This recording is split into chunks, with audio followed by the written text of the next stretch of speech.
welcome back, you guys, to Let's Talk About It. We are your lovely hosts, Gile, Oradile, and Kuta. Okay, this podcast is three girls walking through life, sharing our thoughts and ideas. We start discussions, ask the whats, hows, and whys of life, and then we talk about it. Ora! We had a lot of complaints that y'all couldn't hear Ora. Now you will not hear her, because we made sure she's mic'd up.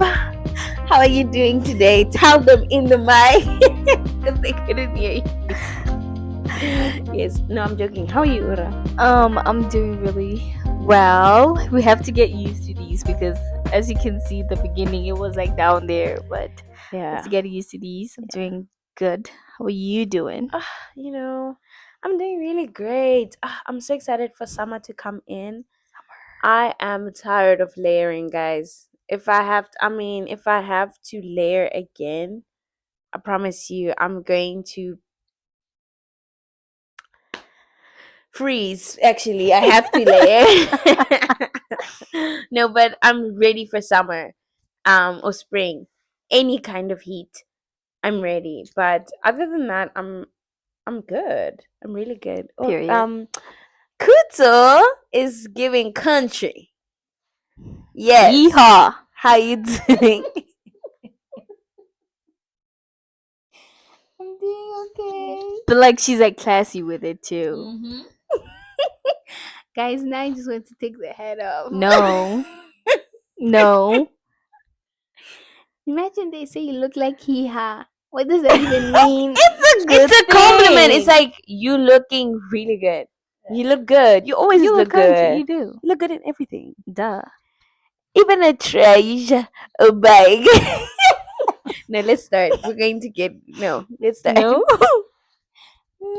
Yes, I am very excited for this episode. This episode is gonna be so fun and as always funny. And I look forward to getting into it. So let's do it. Okay, let's do it.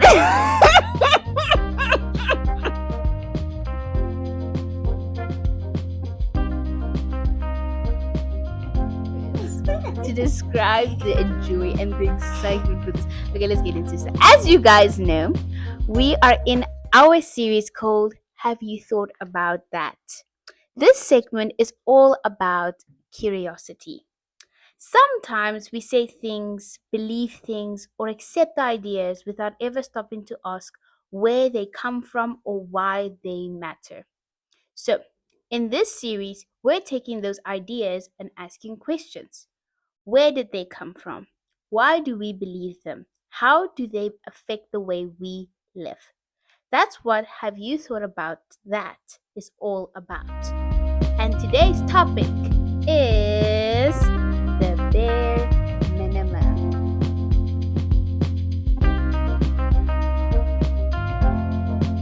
Yes, ladies.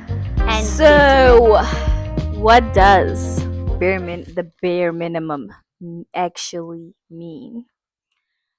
The bare minimum is the absolute least amount of effort, work, or responsibility needed to achieve something. It's doing what's needed but nothing more. And honestly, we've all been there. We've all cut corners, procrastinated, or done just enough to get by. But the phrase also has become a lot bigger than school or work.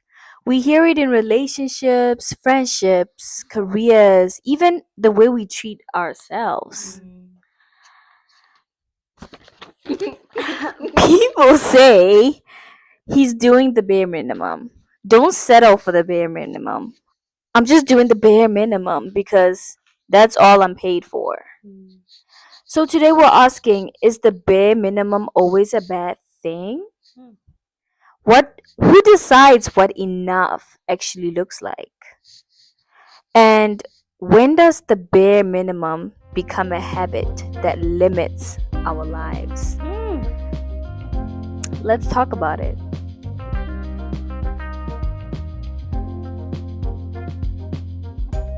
So, for the first segment of questions, which is why do we settle for the bare minimum? Our first question is, do we sometimes do the bare minimum because we're protecting ourselves from failure or because we've stopped believing we're capable of more? Okay, so I'd say because we are protecting ourselves from failure, because I don't know if anyone has had the perspective of maybe thinking that if I have minimum expectation, that means minimum disappointment. So we size up our expectations with our disappointments. So I think people use bare minimum to protect themselves in that way. To say, if I have bare minimum expectations, if I give bare minimum, then people will never have to expect more of me, and I will never have to expect more of people. It would rather just be like a wonderful surprise. Um, so that's my thought behind it. Um, I think a lot of it is a more, I would say, a mental game. Can I say a mental game? Because, you fall into loops of like overthinking. If you're anything like me, you fall into this like loop of overthinking. You overthink every thought that you actually every thought you have and everything that you do. So what happens is that with that loop of like overthinking, you end up um can I say you stop believing in your own abilities because you are constantly questioning basically everything. So you stop even expecting, I would say, less of yourself. Hmm. So I would say more we stop believing that we're capable.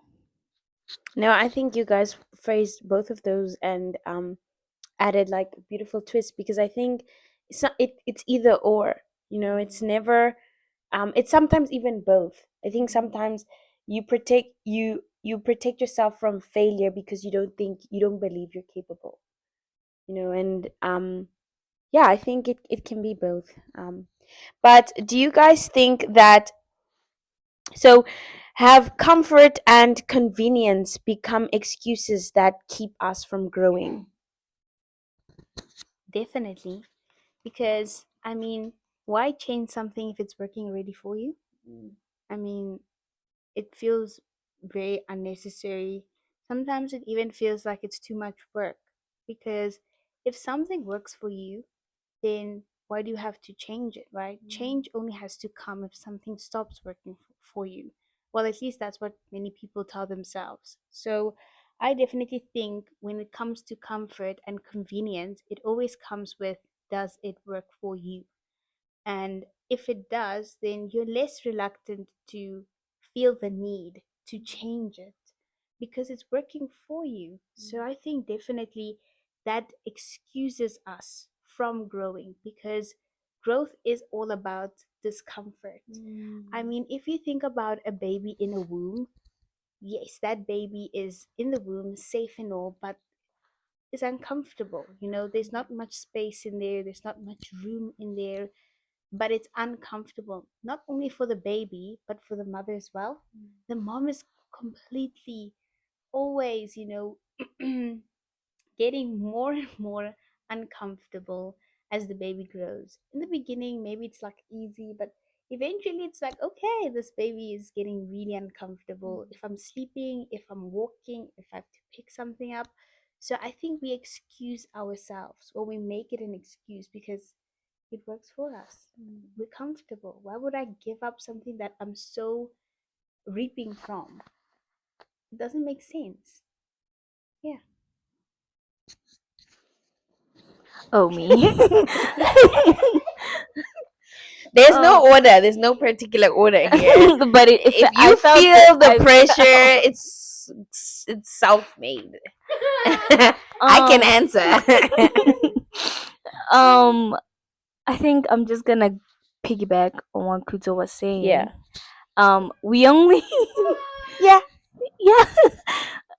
We only grow when we're uncomfortable. Um, and a lot of people we know this very much so. Are you okay?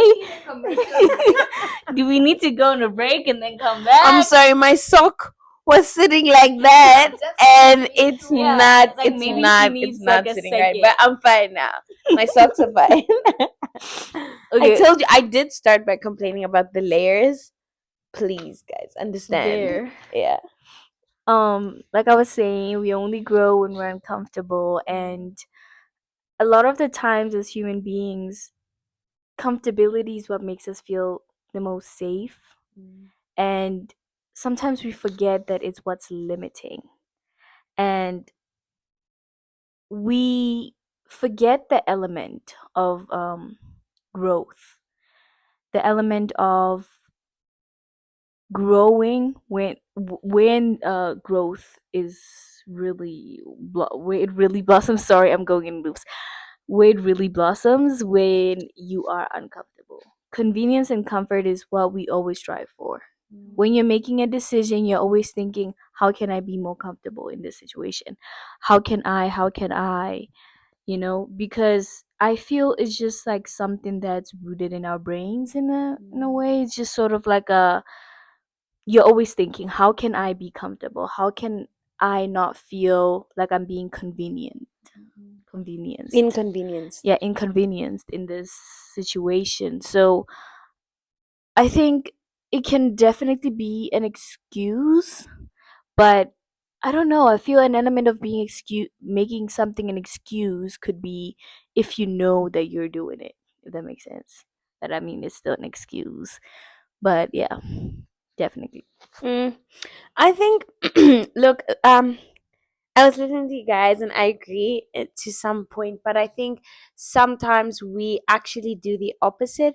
We are in we are not always in 100% comfortable situations, and so we use the fact that I've already adjusted to the uncomfortabilities abilities that I'm in.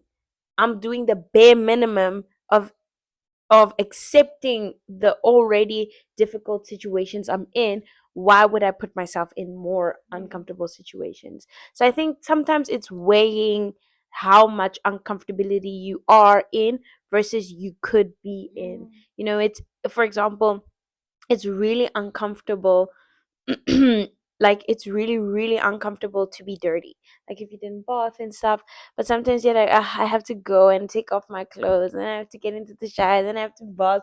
And you like start working yourself out, like, there's all these things I'm gonna have to do, then I'm gonna have to wipe myself, then I'm gonna have to lotion, blah, and then by the time you get to it, you're like, forget it.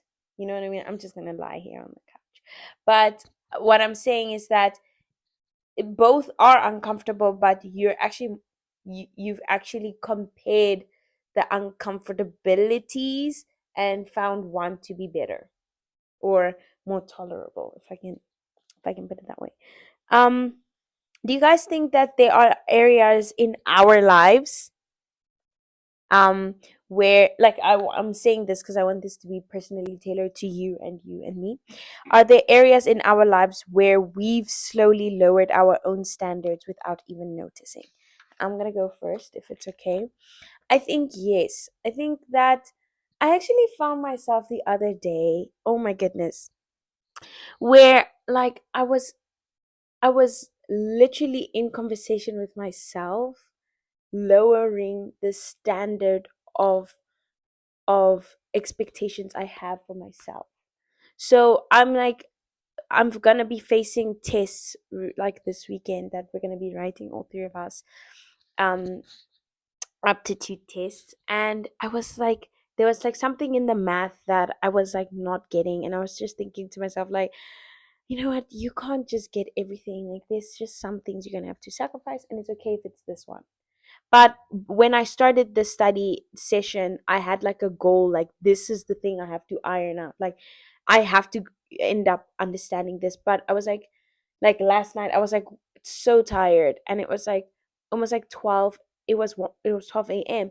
and I was thinking to myself like, "Ugh, there's no way I'm gonna get this. Like I've been working at this problems for like 2 hours, for an hour and a half now. Like I'm not gonna get it now. Like let me just sacrifice it and spend my time elsewhere." And I know like it sounds like so small, but sometimes we lower the standard of expectations we have on ourselves. Whether you're exercising and you told yourself, I'm going to do 15 reps, and then you get to 10 and you're like, but I've done so much already. I just don't think. Like, I feel like I do that a lot, where it's like when things start to really amp up, then I'm like, you know what, you're not going to be able to do everything. You're not going to be able to be perfect. You can't do everything. So it's fine. And I thought about it this morning because I ended up going to bed this morning. The same thing that I gave up last night. I was like, okay, I'm gonna attack that because I'm not gonna allow myself to slack. I'm not going to give myself room to say, oh, who is me? Like I deserve to expect more out of me, me for myself, and to be proud of myself. And but I was just thinking, like we tend to do that sometimes, where it's like, yeah. So you guys tell me if you guys have experienced a similar thing. Ora? For this question, I don't want to like really derail it, but I feel I experience more the opposite Mm. of um lowering my standards. I feel I Okay. expect no no no I expect too much of myself. I know it's like sometimes you're like, oh, maybe the problem is I sit down and I'm like I'm lowering it up, but what I'm doing, I'm just like making it more and more and more. So I would say I expect a bit too much of myself. Sometimes very inhumane. I'm a person who why'd you look? Yeah. I sometimes like write lists daily, like, okay, I need to cover this, I need to do this and do that. And by the time it hits like 11 p.m., I'm already like, I didn't finish that many. Like I would do a lot on the list, but then because I didn't finish it all, I I feel like, oh, you have to do more. You have to push harder. You're not doing enough. Like I would say the opposite for sure. I don't lower. I amp up, which is not good. Hmm. Now, I'm stuck because one said they don't and the other said they do. So I guess I'm none. Liar, liar, pants on fire. It's true. She's just like stuck in Listen, the middle. if She's you like, guys don't believe it, I don't believe it. We don't believe it. I think I'm gonna talk about hot red revival. No, I'm kidding. I'm kidding. I'm gonna stop with the kidding. Now I'm on to business. But I think for me, I definitely expect a lot out of myself. I think in that case, I'm more like Ora, where I think my problem is my Pinterest boards. I have goals and I set them for myself because I want that for myself.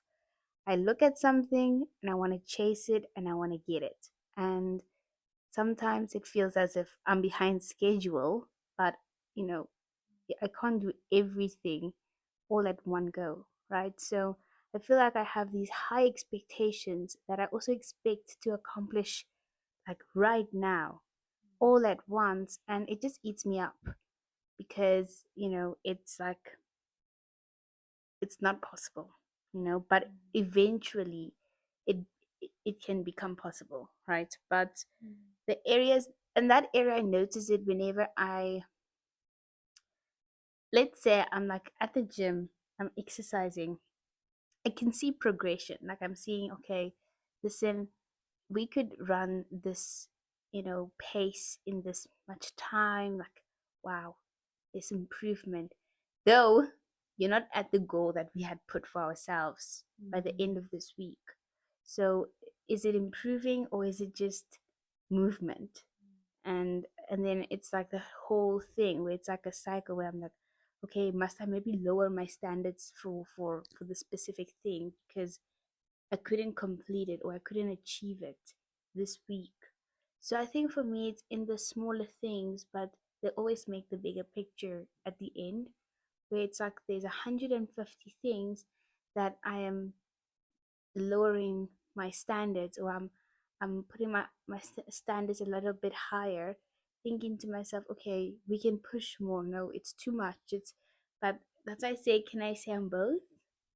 But I'm more of the one that puts those standards on myself, more to that side than to the other. So yeah, that's all. Thank We you. have to do ASMR, guys. No, we're not doing that. Is doing the minimum acceptable um when you're overwhelmed, recovering or protecting your mental health? Yes. Yes, yes, yes, yes. Um we can't do it all. Sometimes we have to we have to be honest with ourselves, because sometimes we get into this loophole of like I was saying, overthinking that, okay, I'm not doing enough. I'm not doing this. I'm not doing that. And you have to be lenient with yourself sometimes. You have to remember, like, you are a human being as well. And if it was, I always think about it this way, if it was your friend and your friend came to you and is like, listen, I'm so tired. I'm so overwhelmed. There's so much that I have to do all at once. What would you say to your friend? Would you be unkind to your friend? Would you tell your friend, no, go, keep pushing yourself to the limit?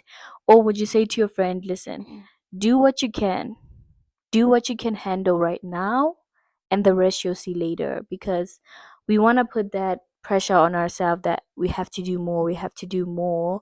But sometimes all you need to do is just the bare minimum. Just for today, just do the bare minimum for today. And when you have that energy back again, you can now maybe exceed a bit more, push yourself a little bit harder, because growth when you're uncomfortable. But yeah, don't burn yourself out. Hmm. I think definitely doing the minimum, the bare minimum, when you're overwhelmed or you're tired or recovering is definitely acceptable. Because also now you're pushing yourself, but you're exhausted. What kind of results are you going to give? You can't give your best either way. So I think it's best then at that point, just really do bare minimum to help yourself get back to your base self so you can do the best that you can. I almost said the best minimum. But I know then I was supposed to say to be able to do your maximum. But then if you say maximum, then it feels like you're just pushing hard, hard, hard. So that's why I think it's best if I just say, just do your best then in that case. Yeah. I was like, I was actually thinking, now when you guys were talking about, like, my dad and I, we were talking about the analogy, like he recently did the comrades, and like a month before you do, for those who don't know, the comrades is like a 98 kilometer, or between 80 and 98 kilometers run from Durban to Pietermaritzburg, or Pietermaritzburg to Durban, depending on which side you run. And he was speaking about how, like, a month or however long before the race, you're not allowed to overexert yourself anymore because you're storing up all the goodness for the race. And if you do, you could be jeopardizing your race. And I think, like in certain cases, like with workload, academics and stuff, I heard someone say this, I don't know if it was like in a movie or a series, but they were like, don't sell your soul, give your all to work. Like, you're like always giving your 100%. And she tells him, like, if you unfortunately pass away today, by Friday they will have someone in. who will do the rest of your job. You know what I mean? It's like you are literally that replaceable. If you like, and I feel like sometimes we get so stuck in like, I have to do this, I have to, but like, this is your life. And like, there is some places where you have to give your all and it's for a season, but then you must also understand you're not going to give up your lifetime for a season, because there are some things we do that cause us a lifetime of burnout and mental fog and hatred towards whatever you're doing, because for that season you just overexerted yourself. And if it was your physical body, it's an injury that you live the effects and the consequences of that injury forever. You know what I mean? If you hurt your knee, you can get it replaced or whatnot, but it will never be like it was before. So I think like sometimes it's good to outweigh the consequences of the risk that you're taking in overexertion. And if you haven't checked our mental health series, you can go listen to everything. We probably went through everything about mental health and stuff, but I just thought it was such a great thing. But yeah, are there situations where expecting more than the minimum is actually unrealistic and unfair? Yes, yes. There are situations where expecting more than the minimum is really unrealistic. For example, okay, this is a bit sensitive for some of you guys on your weight loss journey. I I feel personally attacked. I feel attacked. I just say if the shoe fits, but there are some people, You probably guys, have feet. every year, they say this is my December body that I'll be working hard for in December. Ne? I'm trying to build my case here. Ne? Every year, they're like, December, they're like, guys, this body is going to be tight. Everything is going to be muscle and it's going to be lean and it's going to look very, very fresh. Then January comes. The gyms are packed with people just fighting for December. By June, June is far. I'm talking March. Half of those people are gone. In fact, March is far. February, half is gone. By March, half of that half is gone. And then you're starting to realize that in this situation, people are expecting themselves to be six packed in 2 weeks because it just shows that they're expecting results ASAP, out of themselves. They're like, listen, we saw these people in December that was just so nice looking and so forth. And they think they're going to get in the gym and just eat, have a diet with salad for like 2 weeks. And they're going to be in the gym morning, evening, and the results are just gonna come in a month time. And whereas this ChatGPT stuff is just making things worse because people are sitting down Googling things and putting all their information down so that they can get these bodies as quick as possible. In these cases, guys, Buffett, how? Let's not make sure. I am simply saying that there are situations like, especially when it comes to body goals and the weight loss journey, that that situation, that's I actually love your analogy and perspective, and I want to bring another one and say, like, I want to also say in relationships as well. I think there are certain relationships where I will use an example like trust is breached or someone betrayed you, and you are giving the bare minimum and they expect more. And sometimes it's like you want to tell them, like, okay, hold up. I'm still healing. This is all I can give you. This is all I got. And I know before I've given you more, but you have to understand that I'm learning to trust you again in the new circumstances. I'm learning to trust you again. Um, and I think even in those places, it is unfair and unrealistic for someone to expect, like, okay, you said I'm sorry and I forgive you. It's like that movie we watched, My Fault London. Yes. Is it my fault or our fault or your fault? Boom. The second The one, the London second one. fault, The London one. the second fault. As long as it It's has like, London, it's the right one. you know, like Nick and Noah. Phew, we're not gonna get Please into don't that. disclose But that. what I'm trying to say is that there are certain situations in relationships where it's like, give me a second. I love you, and I we will probably get to that part again. But you betrayed, you hurt me there. There's no, like, I'm giving you the minimum right now, which is like being around you and stuff like that. And I will grow. We will grow into that again. But we started from zero, and that's my perspective of the same question. Um, yes. Yes. I'm answering the question, by the way. Yes. There are very much a lot of areas in our lives. I think the one that I was speaking about earlier is expecting too much, sorry, of yourself. Especially in our daily tasks, we wanna play superwoman. We wanna we wanna make sure that we're covering everything. We wanna make sure that we're doing everything that we said we're gonna do because we wanna be like, commitment. We're committed to the deal, but that that obviously ends up in exhaustion. Mm. You know, so there are very much a lot of areas. Um, I keep reading the question because I don't want to be like answering the wrong question, but yeah.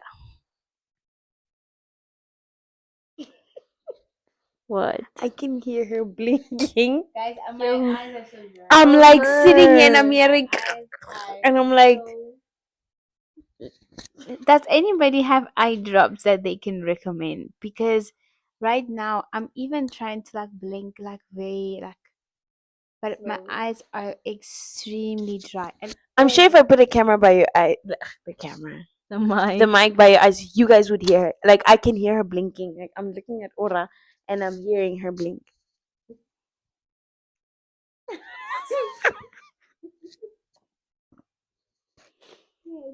If you heard it, if you heard, because that was a bit loud. Wait, I'm standing here and you I can don't hear it. want to anymore. okay, okay. No, we're serious. Hey, we're filming.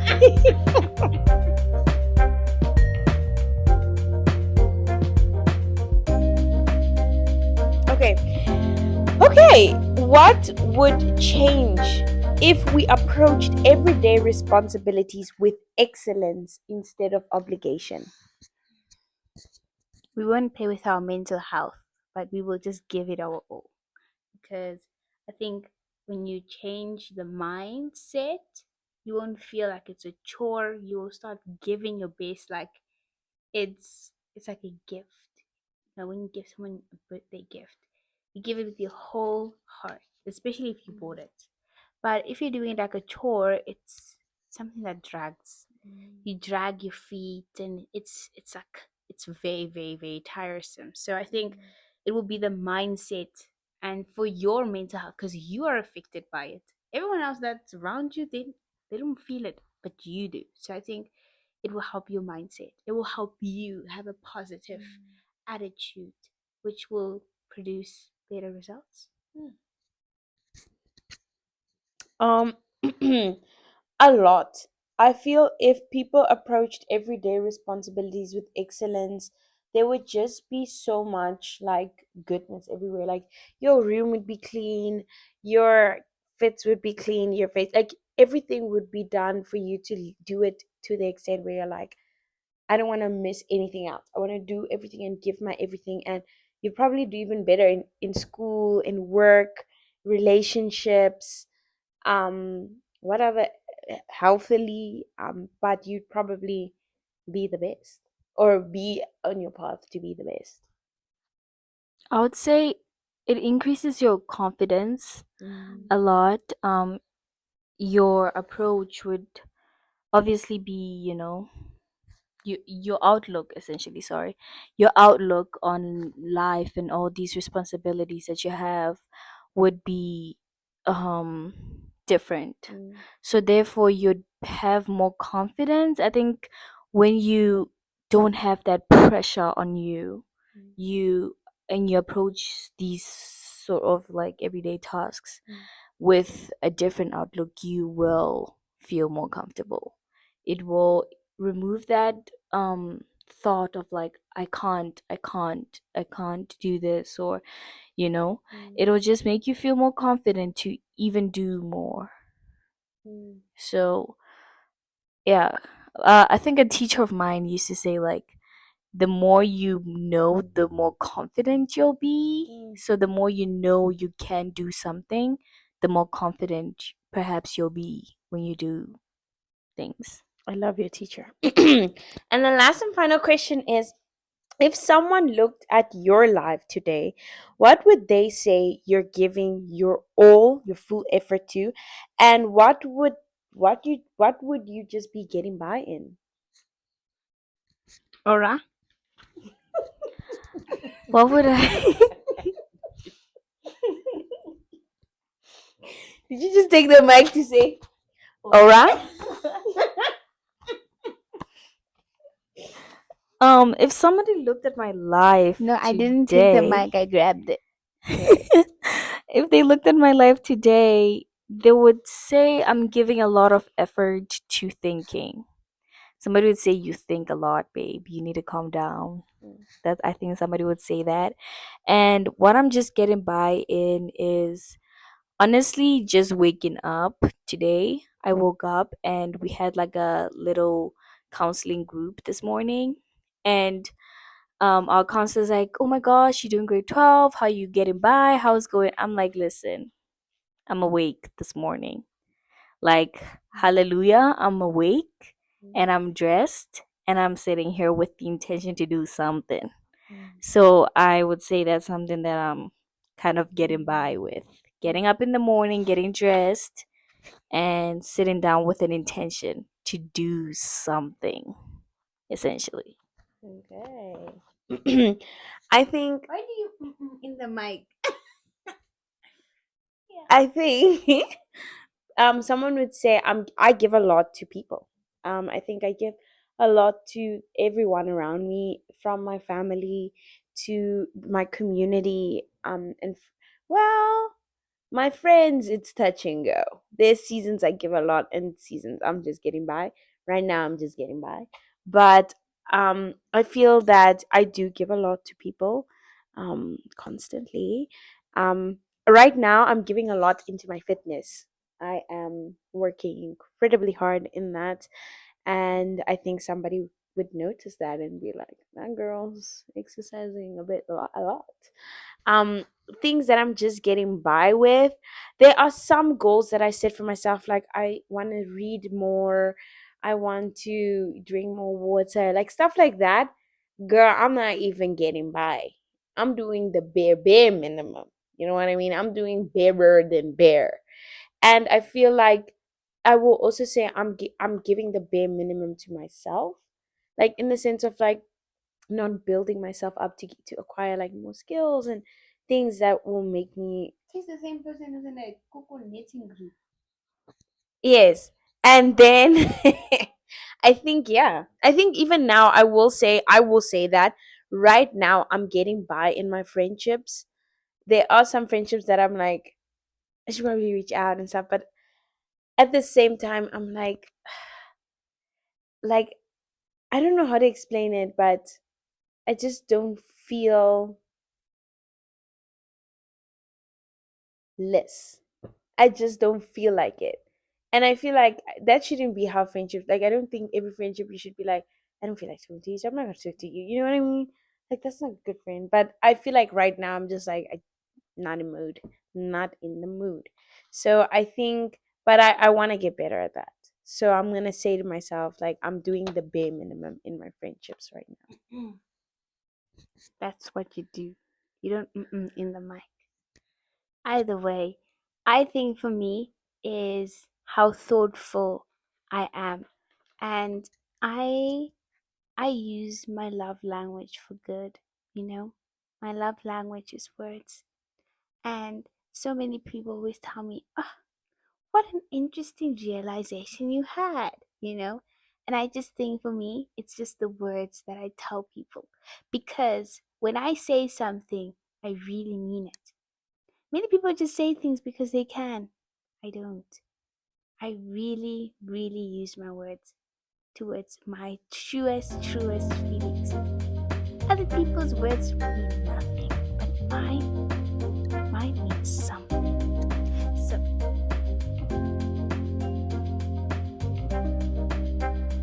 the real question isn't whether we've ever done the bare minimum, because we all have. The real question is whether the bare minimum has become our standard. There are moments when doing only what you can is healthy and necessary. Rest is important. Boundaries matter. Life isn't about consistently performing at 100%. But we should also be honest with ourselves. Sometimes the bare minimum isn't self care, it's fear. It's fear. It's complacency. It's settling. And over time, settling can quietly become the ceiling we place on our own lives. Growth often begins the moment we choose to give a little more than what's needed. Not because someone is forcing us to, but because of the kind of people we're becoming. So, we'll leave you with this. Where in your life have you accepted the bare minimum? And what could happen if you decided to give a little bit more? Have you thought about that? Coming live from Kuto. Thank you so much for spending time with us today. If this episode made you think, we'd love for you to share it with someone who would enjoy the conversation too. Don't forget to like, subscribe, and follow us and comment. Please. But mostly follow us so that you don't miss another episode. Thank you for tuning in to another episode of Let's Talk About It. Until next time, bye.